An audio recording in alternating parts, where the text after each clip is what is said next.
I mean, one of the things that's great about this show is the tone and the sort of unusual mix of being, it's generally very funny, but then it can be actually genuinely poignant at times, and then other times like really, really brutal. And in terms Totally. of unifying all of that with the score, I mean, is that something in terms of giving a shape to all that, is that just intuitive for you, figuring out which kind of emotions to push or not push? Or I guess I'm not really articulating this well, but I'm just curious how how you handle that complicated tonal balance that I think Yeah. is what makes this show unusual.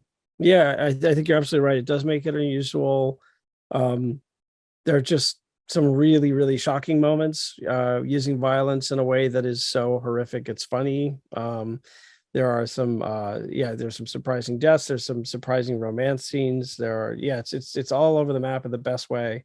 And so I mean, sometimes Tony won't really hear stuff until the stage. And then in that moment, they'll decide whether the cue is ultimately working for them or not. And then we have to pivot quickly and replace if we have to.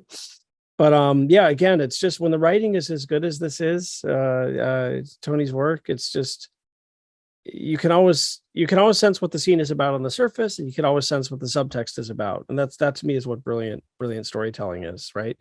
There's always it's always multi layers going on. It's never quite what it seems in the show, and thankfully, because it's so well done, I just sort of ride that. And occasionally there'll be a discussion about whether the score needs to do something that is a little bit more acknowledging the surface than the under subtext, but oftentimes they want something that's playing to the subtext. But again, never like if it's I've definitely written some cues that are too melodramatic for them.